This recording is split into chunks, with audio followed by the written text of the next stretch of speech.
Yeah, so we did have a bobcat attack. The nanny is okay. She's doing good. She's gonna make it. We gave her a little bit of antibiotic shot just to make sure she didn't get any kind of disease from the claw marks, dirty claw marks of the cat. What's going on, y'all? It's Nick and Tyler with Bear Family Farms. Got the nannies moved to a new pasture.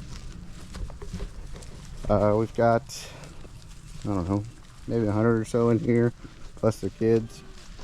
Just the nanny kids, actually. Although we actually did weather a few, the smaller billy kids, and we clipped their ears. We put a little notch in their ear. I don't know if we're going to be able to find one. That might be one. No. I don't know where he is at, but there's, I don't know, maybe 3 or 4, 5, I don't know, handful of them in here. Do have their ears clipped. That way, when they run through the chute, we can see pretty quickly if we need to pull them out. Just easier access. Got quite a bit in here. This pasture, this area is wooded. This is probably one of the only wooded areas in this pasture. This pasture is mainly about 80-85% grass, and a lot of it is burnt out rye. I shouldn't say burnt out, seeding out rye, browning out rye. So hopefully the goats lay all that down and make way for warm season grasses, just like in the pasture that they just came out of. Right there you have a little nanny kid being lazy, trying to drink milk and lay down at the same time, but the mama wasn't having it. She's leaving. Hopefully it's not too dark in here where y'all can actually see. She actually is one, her bag is full with a bag, beautiful bag, because she had a billy kid on her and we pulled the billy kids off. So I'm sure they hurt a little bit, but they'll go down eventually. We got Bonnie, we've got Ann, we've got Remy, and Rip in this pasture. So we've got 4 dogs in this pasture. There's Rip actually right there. And there's a mama with her little black kid. There's a mama with her little blonde kid, a little moose on her side. And then there's a mama with her little paint daughter. No, that's a wether actually. That's one we were talking about. See if we can walk on by him and get a look at his ear. His right ear has a notch in it. I don't know, maybe I'll be able to zoom in, but he's looking right at us. And that's how we tell who's a wether and who's still a billy, if it's not obvious enough by size, or if they're, you know, we're not having to pick them up, look at their nut, their testicles to see, was this one a wether or is this one a billy? Or, but usually it's pretty obvious, but making time saves time whenever we notch the ear like that. Here's a pretty sight here. Some of the girls, they see me and they're gonna leave now that I said pretty sight. I have really no idea where they're all migrating to.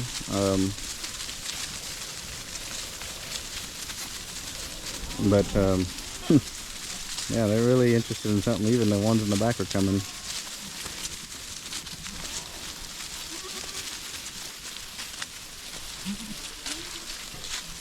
But everybody's slicked off, everybody's looking good. Some of these, you know, you see her, she's an older nanny, she's got some flies on her back, but most of these girls don't have any flies on their back. They're all slicked off from the winter. There may be a 1 or 2 in here that haven't slicked off yet, but I imagine with it being June now, they're gonna slick off pretty quick. The heat's coming. Hopefully the rain keeps coming. But look at Kerjack. What an impressive boy. That right there is actually that weather kid, that little black one that ran that way. That's the weather kid that was by himself for a while because he didn't move. He was the only one we weren't able to catch when we went on horseback looking for him. Kerjack is walking away. We did say we were going to leave the billies in for 24 months straight.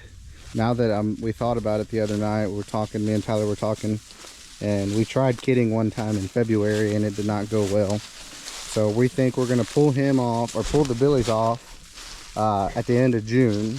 That way we're not having having December, January, February babies. So if we put them off July 1st, if we pull the billies off July 1st, you know, all of July, August, September, October, November. But that's just how it goes sometimes. Sometimes you have an idea and then you remember past situations that you've learned in the past. Like kidding in February, January, February, December is probably not the smartest idea. So we learned our lesson from that. So we're not going to do that again. So I say July 1st, but maybe July 15th I might pull them off. So that means the latest. Actually, scratch that. I'm not very good at math.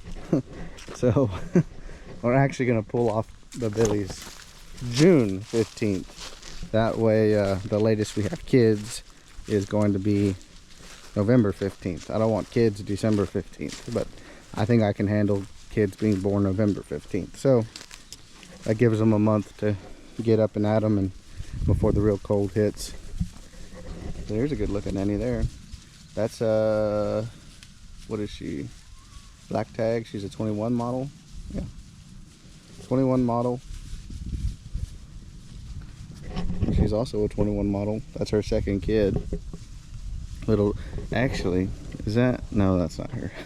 There's one nanny kid that gave us hell catching. She was the leader of the 10 nanny kids that hung back. And again, they only hung back because those older 2 nannies, which are not in this pasture anymore, but you can see that nanny right there getting to work. And so is Kerjack back there in the back. There's a mama and her kid from last year. She's actually called Mustache Girl, the older one. And then that was her kid last year. She had a little monster billy kid this year, and which is why her bag is full. He got pulled off and she's probably hurting a little bit, but it's funny because their little billy kid has a little white face, and then she passed on this mustache to this kid from last year. So that's Mustache Girl. She actually, I'm pretty sure she's the one that sticks her tongue out all the time. But we got Remy. We actually just took, Tyler just loaded up all, I don't know, 12 guard dogs in a trailer and took the dogs to get the rattlesnake vaccines. We've seen a lot of them in the past. This time of year, we haven't really seen much, surprisingly, this year yet. But now that I say that, but Remy here, she actually got bit by a rattlesnake a couple of times last year. And by the grace of God, we doctored her back up. She lived in the bathtub for a while. And she recovered. And ever since then, these dogs are worth too much to us. So now we try and annually give them all a rattlesnake vaccine to hopefully save them if they do get bit. But we have actually lost a pup. Her name was Nellie. We called her Nellie Bean Bear. We lost her to a rattlesnake. That was actually Bonnie. I don't know what Bonnie's litter from last year. She was an amazing pup. She had a lot of potential. She was beautiful, all white. She was such a wonderful dog. I should say, well, such a wonderful pup. And she got bit and she didn't make it. We found her deceased. It's pretty sad, but just one of those things, you know, you live and you learn, and these dogs are worth, you know, a couple $1,000s when they get to this point in life where they keep, you know, your investment safe. So, you know, a $30 shot each year that could potentially save their life is nothing when you put it on pen and paper. So one of those things we learn, rattlesnake vaccine. We hear mixed messages. Sometimes it helps, sometimes it doesn't. But we will do any kind of precaution we can to protect these animals, just because they're such an important part of this operation when it comes to the sheep and the goats and the kids and the lambs. And I'm just disturbing them, chasing them around with this camera. Bonnie actually had, we were just talking about her litter from last year. She has a few pups left from this litter that she had. We just weaned those pups off not too long ago, which is why she's kind of thinned out. They've been sucking her dry, so we just pulled those off here a few days ago. So she is back at work, Not that she ever stopped working, but she's back at work, hard at work. And if you're interested in, one of her puppies, I think we have a female or two left and a male or two left, maybe something like that. So definitely have one for you if you're looking for some good genetics, good stock. All of her puppies have been amazing. We always get a bunch of positive feedback about them, and if you guys like to talk to them, see how they're doing, you know, as a reference, we'd be happy to put that out there for you guys. But if you guys are interested, I guess send us an email or comment, or I mean, multiple ways to get a hold of us. Send us a text message, call us.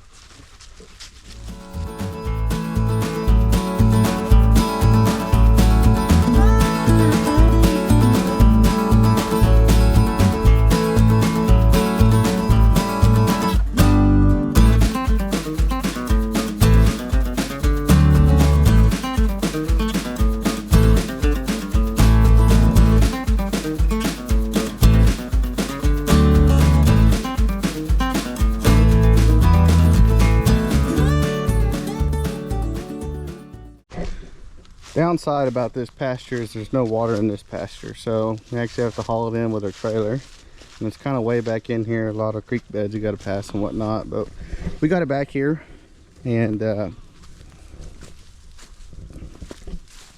we think we'll be all right. We'll just fill it up with IBC totes, drive the big 1 ton back here with the water in the bed, fill up the big nurse tank, and we'll do it that way. But there is one nanny in here somewhere. I'm not sure where she's at, but there's a nanny in here that was attacked by a bobcat. At least we believe it to be a bobcat. She had bite marks on her neck and claw marks down her back. So it was either a bobcat or a mountain lion, some kind of bigger cat. And she's a very old nanny. She's probably 9-10 years old, 8, 9, 10, somewhere around there. And they kind of wander off and do their own thing sometimes. They don't stay with the herd, and that's kind of what we're thinking happened. She wandered off, and we ended up, Tyler found her one day with looking really sorry, like she was sick, and got up closer to her, and sure as hell she had some blood hanging from her neck and whatnot. But it looks like as soon as she got to hollering, the dogs booked it. I mean, these pastures we put them in, they're not flat, they're not open. I mean, you can see what they look like. They're very, very thick pastures. Sound does not travel well, and if the dogs are on one side of the pasture, it'll take them a while to get to what they need to get to. They have amazing hearing, and they're very fast, but that's the first attack we've had, that we know we've had, at least, ever. So I'm guessing either when we set that pasture up, there was a bobcat in there and got shocked a couple times trying to get out of the electric fence, and ended up just staying, got hungry enough to the point where it went after that goat, or it jumped the electric fence, came in, and been eyeballing them for a while. But there's no telling. But we just talked about how big of an investment and security net those dogs are. Those dogs came after that, whatever it was, either killed it, ran it off. Hopefully they killed it. And that nanny actually is still in this pasture. She's gained weight back. She's looking better.